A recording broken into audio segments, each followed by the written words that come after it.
Hello students, आज हम करेंगे डायरेक्टरेट ऑफ एजुकेशन की वर्कशीट नंबर 134 जिसका सब्जेक्ट है हिंदी और आज डेट है 17 दिसंबर 2020।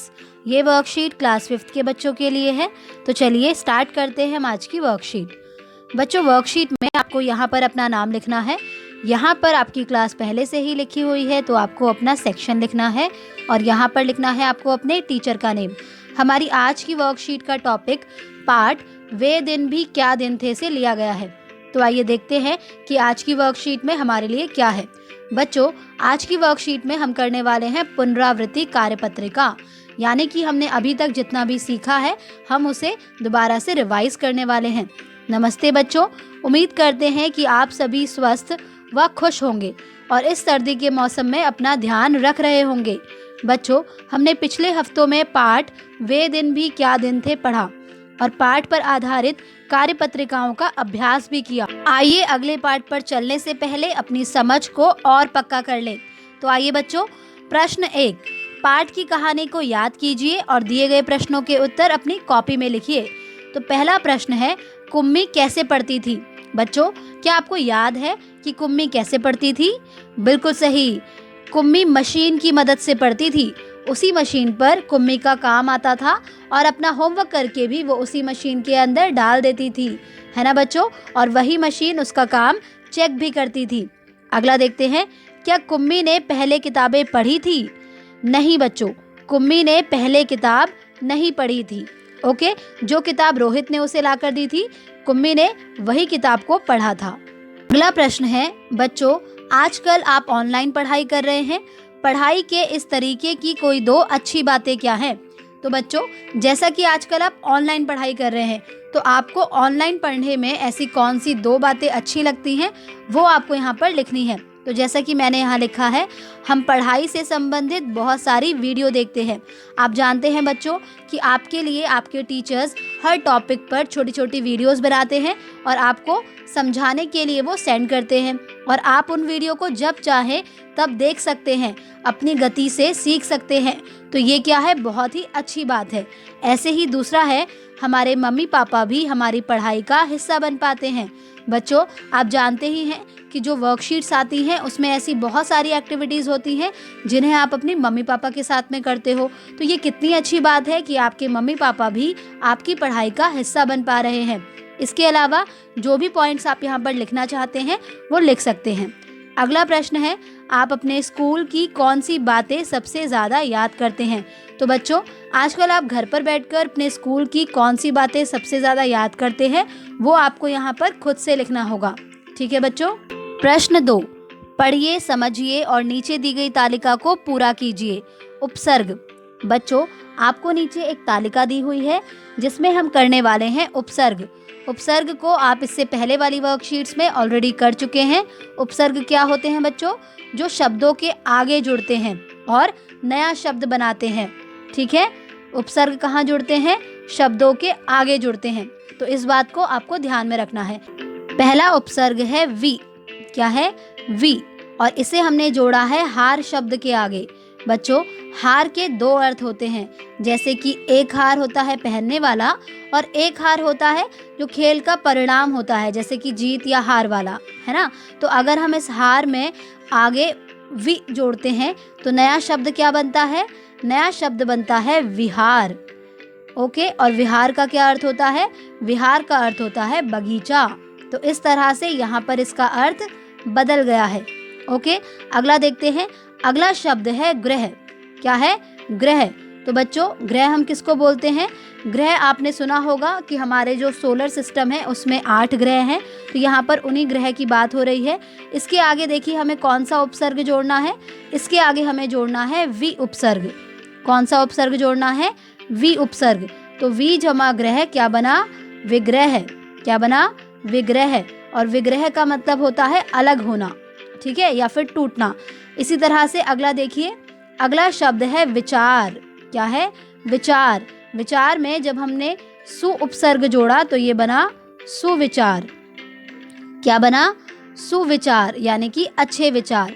इसी तरह से यहाँ पर आपको नया शब्द दिया हुआ है सुगम। तो आपको इसमें से अब उपसर्ग और मूल शब्द को अलग अलग करना है। तो आइए इसे हम करते हैं। बच्चों, यहाँ पर जो शब्द है वो है गम। क्या है? गम। और यहाँ पर किस उपसर्ग को लगाया गया है? सु उपसर्ग को लगाया गया है। तो यहाँ पर हम लिख देंगे सु। तो ये बना सु जमा गम, सुगम। ओके, गम मतलब कि दुख। जब हमने इसमें सु उपसर्ग को जोड़ा तो ये बना सुगम, जिसका अर्थ होता है आसान। ऐसे ही अगला उपसर्ग है उप। कौन सा उपसर्ग है? उप। और यहाँ पर आप देख सकते हैं कि नया शब्द क्या बना है? उपहार। तो इसका मतलब कि इसमें मूल शब्द क्या है? मूल शब्द है हार। तो हम यहाँ पर इसे लिख देंगे उप जमा हार, उपहार। उपहार मतलब गिफ्ट। ऐसे ही अगला शब्द है योग। और जब हमने योग में उप उपसर्ग को जोड़ा तो नया शब्द बना उपयोग। क्या बना? उपयोग। उप जमा योग, उपयोग। ठीक है बच्चों। अगला देखिए, अगला उपसर्ग है नि। कौन सा है? नि। और नया शब्द है निडर। तो बच्चों, यहाँ पर आप देख सकते हैं कि नि तो हुआ उपसर्ग, तो यहाँ पर मूल शब्द क्या हुआ? मूल शब्द हुआ डर। तो यहाँ आप लिख देंगे डर। ऐसे ही अगला देखिए, अगला आपको नया शब्द दिया हुआ है। अब आपको इसमें से उपसर्ग और मूल शब्द को अलग अलग करना है। तो बच्चों, यहाँ पर उपसर्ग क्या है? यहाँ पर उपसर्ग है नि। तो आप इसे यहाँ लिख देंगे। ठीक है। और मूल शब्द क्या है इसमें? रोग। तो ये हो गया नि जमा रोग, निरोग। ऐसे ही अगला मूल शब्द है नाम और नया शब्द है बेनाम। क्या आप मुझे बता सकते हैं कि बेनाम शब्द में कौन सा उपसर्ग है? बिल्कुल सही बच्चों, बेनाम शब्द में बे उपसर्ग है, इसलिए हम बे को लिख देंगे यहाँ पे। बे जमा नाम, बेनाम। ओके। अगला है उपसर्ग है बे और मूल शब्द है हिसाब। तो बे जमा हिसाब क्या बना? बेहिसाब। क्या बना? बेहिसाब। ठीक है बच्चों, तो इसे आप अपनी कॉपी में ज़रूर कीजिएगा। प्रश्न 3, काल के तीनों रूपों का प्रयोग करते हुए दी गई तालिका को पूरा कीजिए। बच्चों, आपको यहाँ पर काल के तीनों रूपों का प्रयोग करते हुए इस तालिका को पूरा करना है। लेकिन उससे पहले एक बार हम काल की परिभाषा को दोबारा से रिवाइज कर लेते हैं। बच्चों, काल को आप ऑलरेडी पहले वाली वर्कशीट्स में पढ़ चुके हैं। काल क्या होता है? जिससे हमें किसी भी काम के होने का समय का पता चलता है कि कोई भी काम या क्रिया कब हुई है। भूतकाल में, वर्तमान काल में या फिर भविष्यत काल में। भूतकाल हमें बताता है जो समय बीत गया है उसके बारे में। वर्तमान काल हमें बताता है जो समय चल रहा है। और भविष्यत काल हमें बताता है जो समय आने वाला है। आइए बच्चों, अब हम इस तालिका को पूरा करते हैं। तो आप देख सकते हैं कि पहला चित्र एक रेलगाड़ी का है और उसके लिए वर्तमान काल में लिखा हुआ है गाड़ी स्टेशन पर आ रही है। गाड़ी स्टेशन पर आ रही है। और भविष्यत काल में लिखा है गाड़ी स्टेशन पर आएगी। गाड़ी स्टेशन पर आएगी। अच्छा बच्चों, भूतकाल में हम इसे कैसे लिख सकते हैं? बिल्कुल सही बच्चों, भूतकाल में हम इसे लिखेंगे गाड़ी स्टेशन पर आई थी, है ना? तो ये हो गया भूतकाल। ओके। अगला देखते हैं, यहाँ भूतकाल में लिखा है नेहा ने आइसक्रीम खाई। तो इसका मतलब ये है कि नेहा आइसक्रीम खा चुकी है। तो वर्तमान काल में हम इसे क्या लिखेंगे? नेहा आइसक्रीम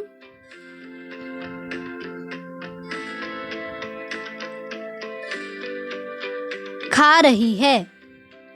खा रही है। ठीक है।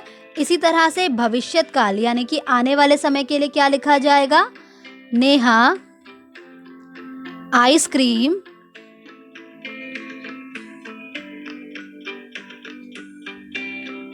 खाएगी। नेहा आइसक्रीम खाएगी। इसी तरह से अगले चित्र में भूतकाल में लिखा हुआ है कल बारिश हुई थी। कल बारिश हुई थी। और वर्तमान काल में लिखा है बारिश हो रही है। लेकिन बच्चों, भविष्य काल में क्या आएगा इसे आपको खुद से लिखना होगा। ठीक है, इसी के साथ आपकी आज की वर्कशीट कंप्लीट होती है।